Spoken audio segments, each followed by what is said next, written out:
Welcome back. I'm David the Good. If you're dealing with poor, sandy soil in your garden, today's video is for you. These methods should also help other soil types as well, though I don't recommend adding bentonite to anything but loose sand, but more on that in a minute. After writing my book, Totally Crazy Easy Florida Gardening, I moved away from Florida and spent 4 years gardening in the thick volcanic clay of Grenada, a small island off the coast of Venezuela.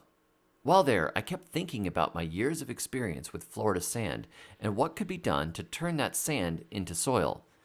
Though I had great success with deep mulching in my Florida food forest, over time the humus would still break down and disappear unless I continually added organic matter. I was fighting geology. When I moved back to the States last year and secured a homestead in Alabama, just a few miles from the Florida border, I finally had my chance to test some of what I had been researching. Our sand here is terrible, which makes it perfect. Starting with our 2020 fall garden, I did a series of test beds using various amendments, including biochar. The results were quite interesting and confirmed some of my thinking on the value of biochar in poor soil, as well as the need for micronutrients in growing tasty vegetables. Now we're installing what I call grocery row gardens, which contain a mixture of perennial trees, shrubs, berries, and vegetables in a sort of hedgerow food forest design I've been working on. In this video, I'm going to show you how I'm combining years of tinkering and research together into a garden improving formula that should work great for other gardeners dealing with poor sandy soil. And it starts with charged biochar.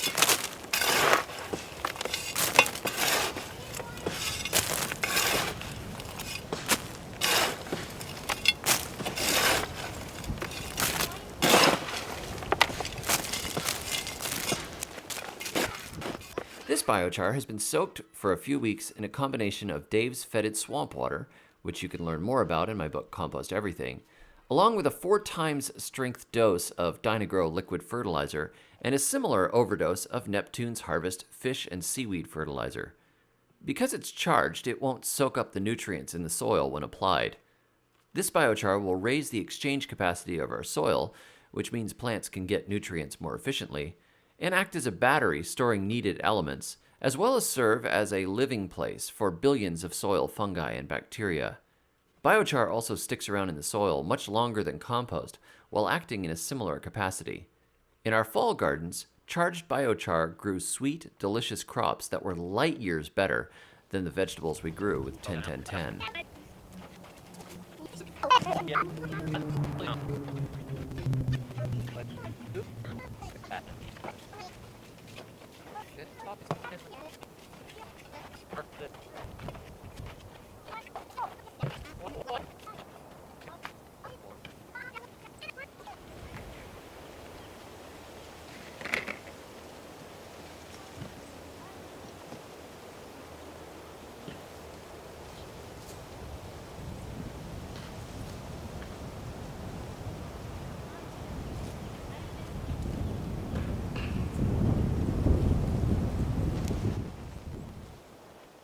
I've wanted to experiment with bentonite for a long time.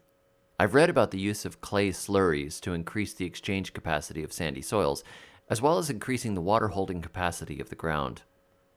Bentonite should also help the bed hold onto humus and improve the soil tilth.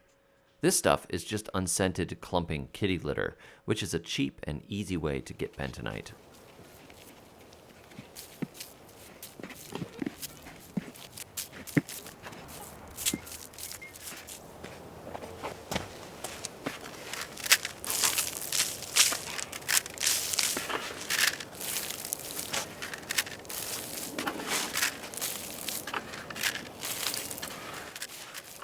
Solomon's gold was invented by Steve Solomon. It's a mix of macro and micronutrients, which includes all 16 known elements required for plant growth, as well as dozens more trace minerals which are found in the ocean. You can learn more about it on my website, thesurvivalgardener.com, as well as get the recipe for yourself. I'll put a link below.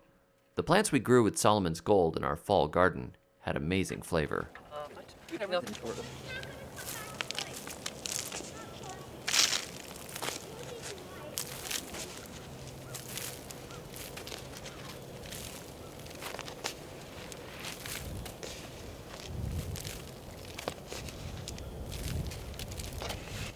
And now we're adding breakfast.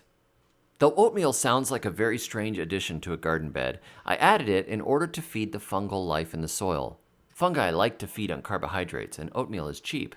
This is just a guess, but I think it will add more life to the ground and help cultivate the leaf mold fungi that will be added in our next layer.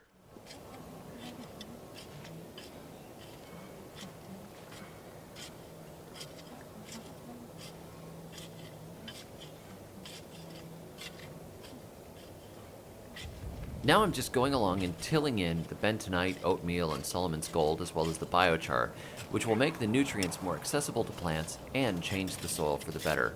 I don't want everything sitting on the surface and washing away or forming a crust.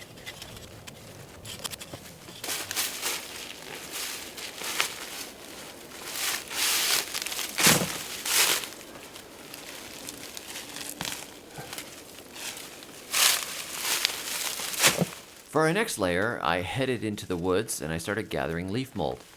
Leaf mold contains a wide range of micro life and fungi as well as rich humus.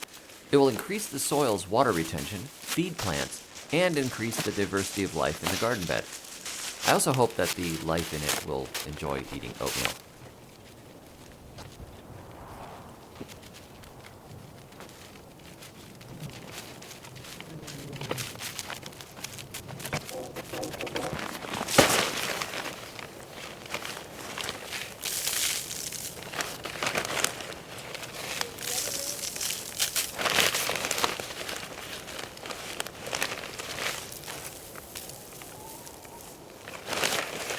For our final layer, I'm adding alfalfa.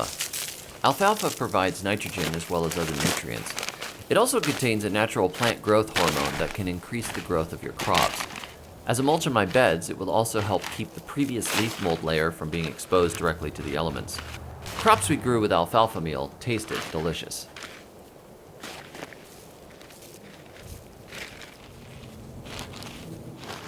If we had a final layer of mulch we could add, I would add it now. However, I don't trust straw due to the risk of persistent herbicides, and I don't have a good source of wood chips. Instead, we'll be growing our own cover crops and hay, and if we need mulch later, we'll just throw it down. If you want to add mulch, go ahead and add it at this point.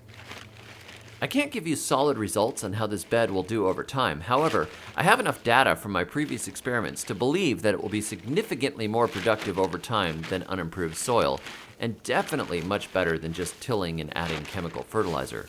The bentonite and the biochar should change the soil long term, and I'll bet that long after we're gone, this patch of ground will be one of the best in the field. Thanks for watching. Be sure to like and subscribe and follow along as we see how this garden performs in 2021 and beyond. Also, check out my free composting booklet in the description below. I'm super excited to see how things take off in spring, and I hope you'll join me.